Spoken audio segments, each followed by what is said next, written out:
In 1845, John O'Sullivan wrote, "The American claim is by the right of our manifest destiny to overspread and possess the whole of the continent which Providence has given us for the development of the great experiment of liberty."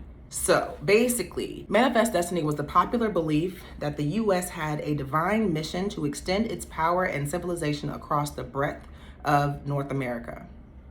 So the white men in America heard from someone that God said that they were supposed to control everything in North America. Because God said so, they could do whatever they needed to do in order to control all things in North America. Not everybody in America at this time, though, agreed with manifest destiny. The people in the North felt like manifest destiny was just the Southerners trying to spread slavery into the West. But manifest destiny was a huge part of U.S. history because a lot of people did believe that they were supposed to control everything in North America because God said so. Let's talk about Texas. Mexico won its independence from Spain in 1823, and it tried to attract Anglo settlers, Anglo means white, to farm the underpopulated northern frontier of Mexico, which was Texas. Moses Austin, who was a banker from Missouri, acquired a huge piece of land in Texas because, bankers got money, they make bank. So he had this big piece of land, and his goal was to try and attract these different families, American settlers, to come and farm in Texas. However, he died before he was able to do that. His son, though, Stephen Austin, was able to get 300 families to come to Texas. Those 300 families spread the word, and it started a steady stream of settlers coming down to Texas and starting their farms. This also brought slave owners and their slaves as well. By 1830, slave owners and their slaves outnumbered Mexicans in Texas by 3-1. The issue with this is in 1829, Mexico actually outlawed slavery and said that all immigrants had to convert to Roman Catholicism. So the settlers came and was like, we not about to be Catholic. We're not gonna do that. We are Protestant, we do what we do. We've been doing this for a long time. I'm gonna keep telling my friends to come. So Mexico got mad and Mexico closed its borders in Texas to any other American settlers. However, the Americans were like, there's good money down there. There's good land down there. We're going. We don't care if you're not even in Mexico anyway. More Americans live there than Mexicans, so we going. And by the thousands, American settlers continued to flood into Texas against Mexico's orders. In 1834, Antonio Lopez de Santa Anna became a dictator in Mexico. So he was like, I don't care about Mexico, national laws and federal government going on. I run this, I changed everything, which is what he did. And he said, yo, in Texas, up in the north of Mexico, they not listening, they not following orders, so we gonna go and figure out what's going on. Sam Houston, as well as a group of settlers, revolted and told Santa Anna, y'all can kiss our behind. We ain't about to do nothing. We ain't changing nothing. We do what we want here in Texas. We've been doing what we want in Texas. We're not really a part of Mexico anyway, so don't come here with that foolishness. Sam Houston went so far as to declare Texas an independent republic, not a part of Mexico, not a part of the U.S. And that was in March of 1836. Santa Anna was like, okay, Sam Houston, I got you. So he led a Mexican army and captured the city of Goliad, and they attacked the Alamo in San Antonio and killed every American defender there. So Sam Houston and his boys are mad. You done killed everybody, all the American people who were defending the Alamo? Oh no, we gonna do something. So Sam Houston was like, hey, y'all get ready for the sneak attack we about to have. So they surprised the Mexican army at the San Jacinto River. At what became known as the Battle of the San Jacinto River, Sam Houston and his troops were able to defeat Santa Anna as well as capture Santa Anna, and then they threatened to kill him if he didn't sign a treaty allowing Texas to be its own republic, to be independent. But not only that, the treaty also said that everything above the Rio Grande was a part of Texas. So all of that was that independent nation.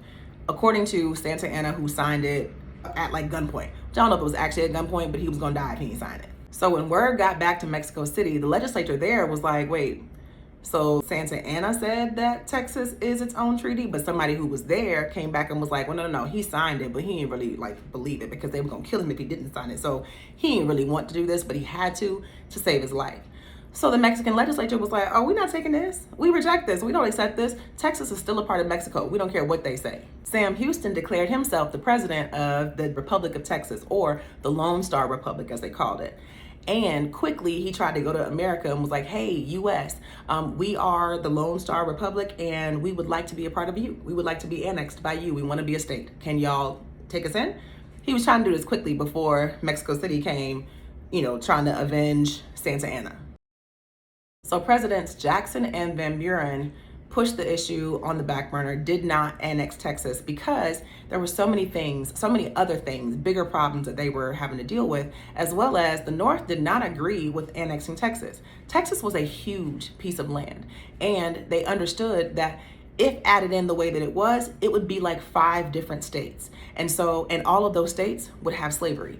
And we know the North at this time is fighting against slavery and wants slavery to end. So the North was like, nah, you can't have this big old state come in here and have slavery, and then any vote that we have or any kind of like balance that we have is thrown off because everything that slave states want, they get.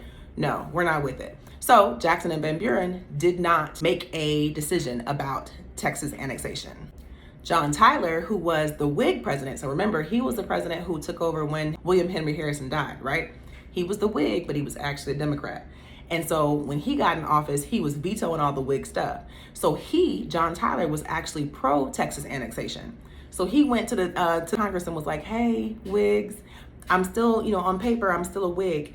I would like to annex Texas. Can y'all go ahead and ratify that? Congress looked at him and was like, we ain't doing nothing for you. No.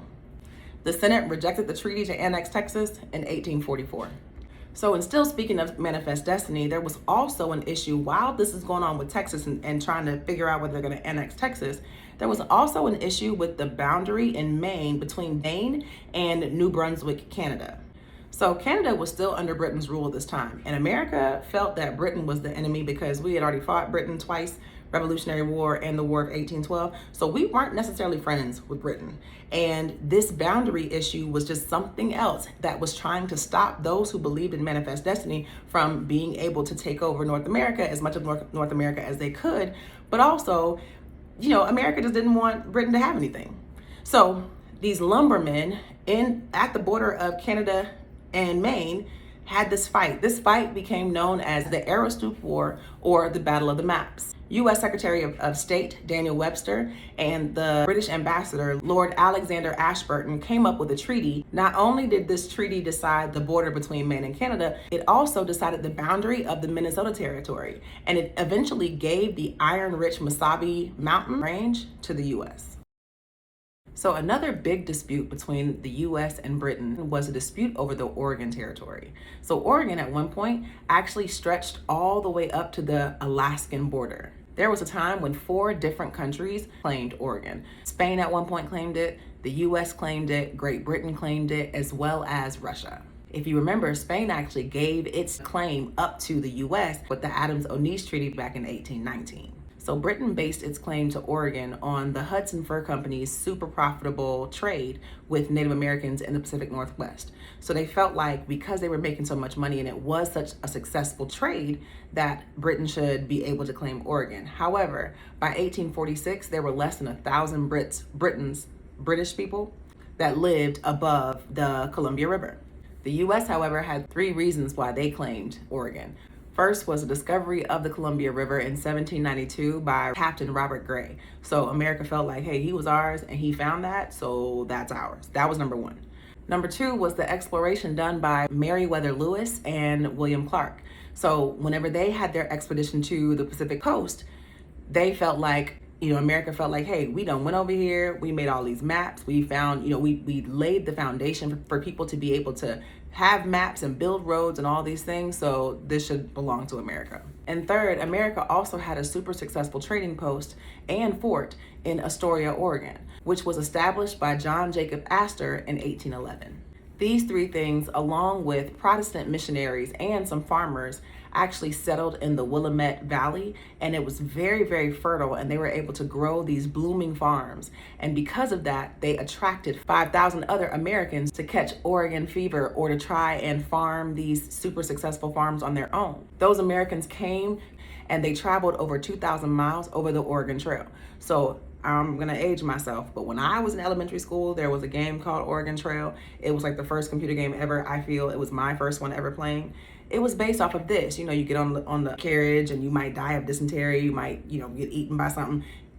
It was a lot of fun, back then. This is what it was based on. So by the election of 1844, many Americans felt like it was their manifest destiny to take over Oregon, to annex Texas, as well as to get Mexico to sell California. By 1845, there were 7,000 Spanish Mexicans that were living in this Oregon territory out in the West. There were way more Native Americans who were there and had been there and were established, but more and more American settlers and farmers were coming out to play the Texas game, and trying to find land, establish land, and build their new empires, their new farms, their new homes. It all goes back to, that manifest destiny and that idea that God said they can take over everything from the East Coast to the West Coast. As I mentioned in a previous episode, because Texas allowed slavery, many Northerners were opposed to Texas annexation. They did not want to allow Texas in because they had slavery and because it was so big. Martin Van Buren was leading the Northern Democrats. They didn't want to annex Texas, and that made sense. However, he had a challenger for the 1844 election, which was John C. Calhoun. If y'all remember, John C. Calhoun was Andrew Jackson's first vice president who left because his wife told him to leave. It was a whole thing. Yes. So he came back and he wanted to run, and he actually led the Southern Democrats. So they had opposing views. Democratic Party was starting to kind of, splinter because they had different views and had different candidates. So after debating and trying to figure out who to choose between these two candidates, the Democratic Party decided to go with a lesser known person, or a dark horse, and James Polk, who was from Tennessee. Polk was actually a protege of Andrew Jackson. So it was still a part of that Jacksonian era. It was still trying to keep that Jacksonian vibe. Polk definitely believed in annexing Texas. He wanted to reoccupy Oregon, and he also wanted California from Mexico, and not so much to sell. He wanted Mexico to just give it up. Polk was firmly committed to expansion and manifest destiny, so much so that his campaign slogan for 1844 was 54-40 or fight.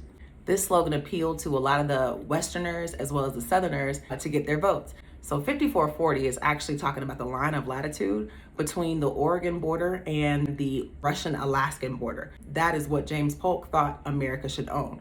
And his whole thing was, y'all better give us all of Oregon or we ready to fight. We're going to war. James came in ready to nuck if you buck. He didn't care. He wanted to expand, and he felt like he was owed this because of manifest destiny. Now, the poor Whigs, Whigs just had it bad at this point. Remember, the Whigs finally got in office with John Tyler, and then John Tyler turned out to be a Democrat, right? So now Henry Clay is back trying to get in office, trying to be president. They just did not want this man to be president. So he was the Whigs nominee, and it looked like he was going to win. However, he didn't trust his party. He didn't trust what was going on because Henry Clay wanted the votes. He could taste the office, the White House. And so he just knew, I got to do whatever I can to get in this White House.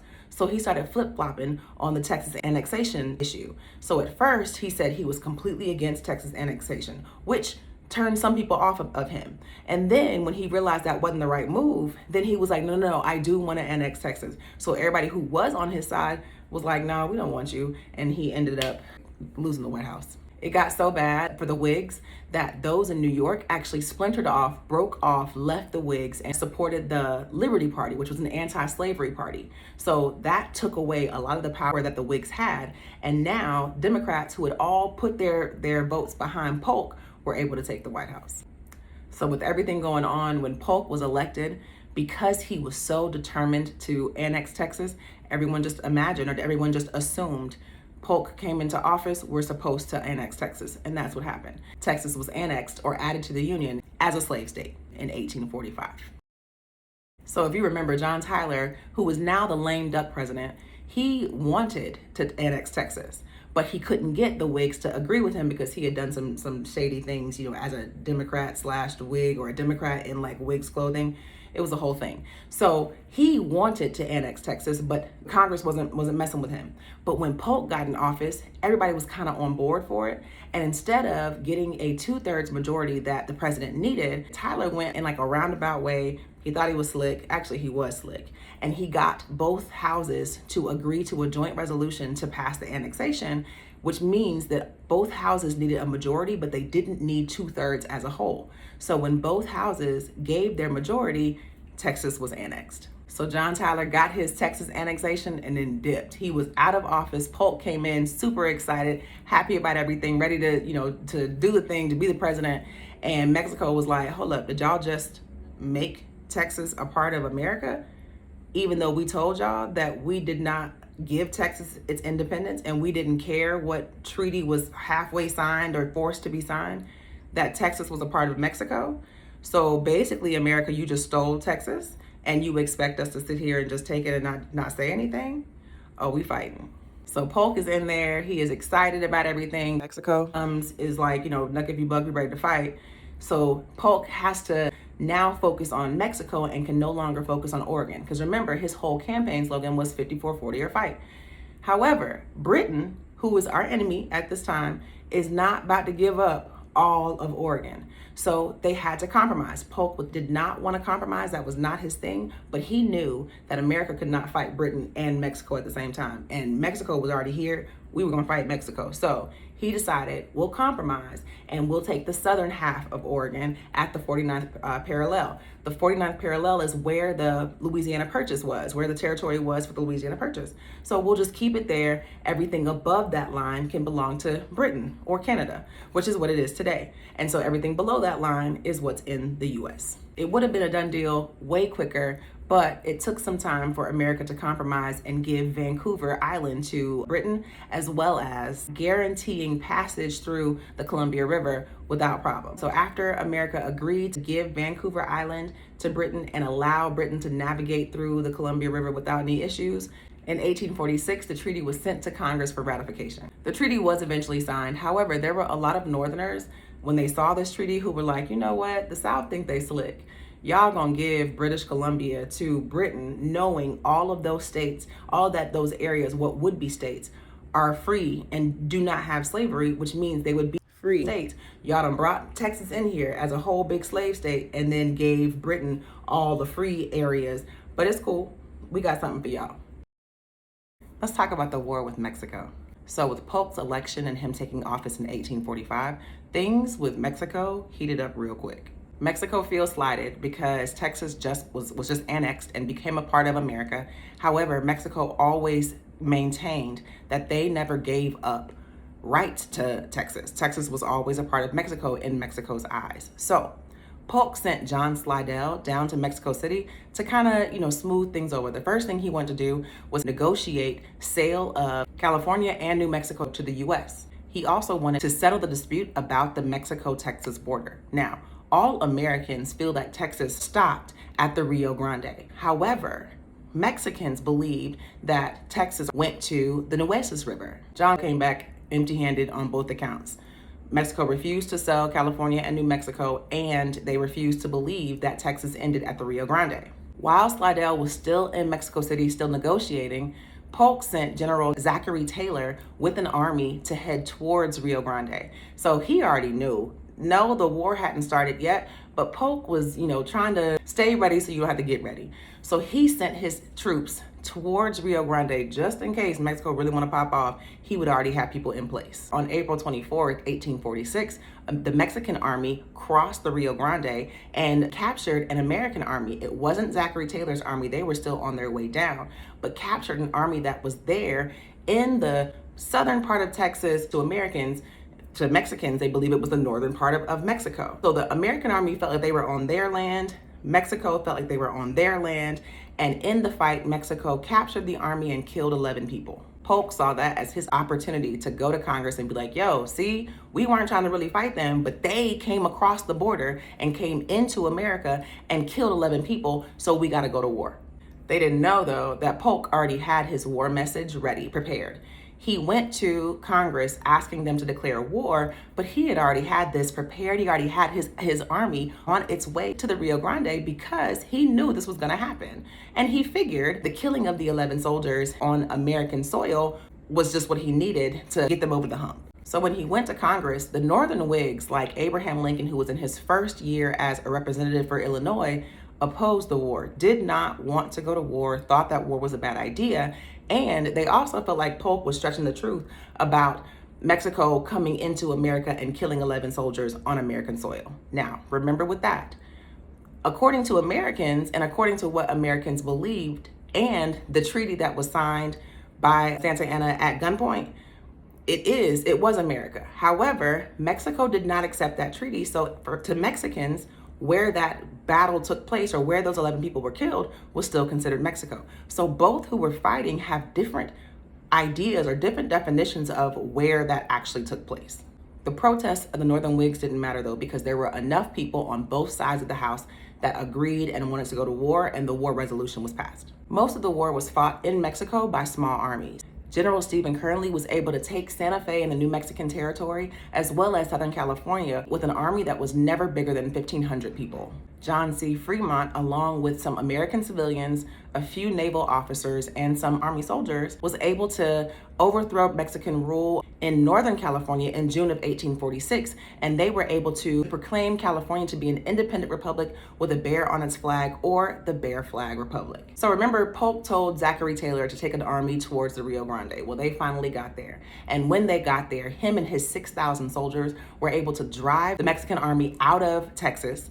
They also crossed the Rio Grande and defeated the Mexican army in a huge battle at Buena Vista in February of 1847. And also, President Polk sent Winfield Scott and an army of 14,000 American soldiers into central Mexico, where they were able to take the city of Veracruz and Mexico City. For Mexico, the war was disastrous from the beginning.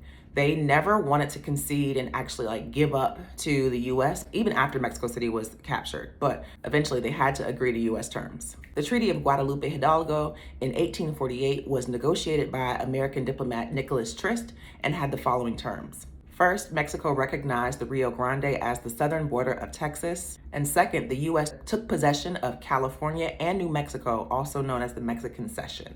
The U.S. paid Mexico $15 million for the Mexican Cession and also assumed the responsibility for any claims of American citizens against Mexico. Some Whigs still did not like anything that had to do with Texas and Mexico and all these things, because they felt like it was still an immoral way that the Democrats were trying to expand slavery in the new territories that the U.S. was acquiring. Some Southern Democrats didn't like the treaty because it didn't take all of Mexico. They felt like all of North America should belong to the US, and so they didn't like that it was stopping just at Texas, so they weren't really happy with the treaty. However, the treaty was ratified in 1848, so that was that. Not everybody was happy, but it was done. Back when the war first started in 1846, David Wilmot, who was from Pennsylvania, actually proposed an appropriations bill be amended to forbid slavery in any new territories that were acquired from Mexico. This was known as the Wilmot Proviso and was passed in the House twice, but never got past the Senate.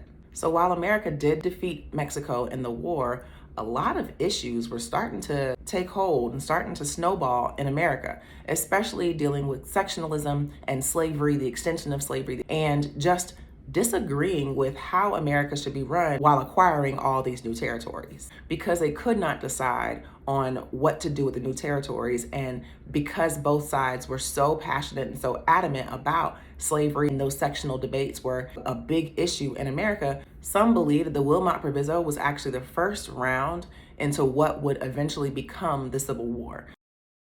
Manifest destiny was still a thing that a lot of people followed and believed. And so many people in America still wanted to take other lands around the US because they felt that they were entitled to it. Many liked Latin America because they felt the plantations there were economically feasible. And because Cuba is only 90 miles off the coast of Florida, many people thought that Cuba was just the next move. So President Polk actually offered $100 million to Spain for Cuba, but Spain refused. However, some Americans just wouldn't take no as an answer. Some small groups went to Cuba on their own in an effort to take over Cuba, but all of them were unsuccessful. They were beaten easily, and they were all executed by Spanish firing squads.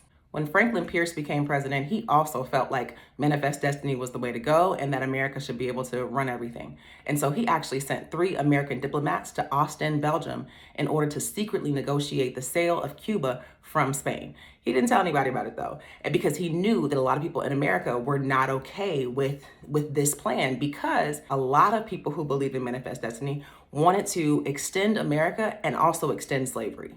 This negotiation was called the Austin Manifesto. However, someone leaked it to the press in the US and they published it. And so everyone in the US knew what Franklin Pierce was trying to do, and they were not okay. And so he ended up having to abort the whole mission. Again, though, you still have these people who just will not give up and they believe in manifest destiny. William Walker was actually one of them. He felt like Latin America, Central America was where it's at. And so he wanted to start his own pro-slavery empire in Central America. Walker tried to take Baja California from Mexico in 1853, but was unsuccessful. But he didn't give up there. He then went on to Nicaragua in 1855 and did take over. And he was actually recognized by the US government for a little while, but Central America band together and defeated him, overthrew him, and then had him executed by Honduran authorities in 1860. So we talked about the Wilmot Proviso in a previous episode, and those who supported the Wilmot Proviso were a couple different groups of people. The first were abolitionists. Abolitionists wanted to eliminate slavery altogether everywhere in the US. They didn't want slavery at all. But you also had Northern Democrats and Northern Whigs who wanted to support the Wilmot Proviso and didn't want slavery extended into the new areas, the new territories of the US, but they didn't really want to stop slavery where it already existed. They would rather have what was known as a white West. They wanted to make sure that no Black people came to the Mexican cession and no Black people came to the West.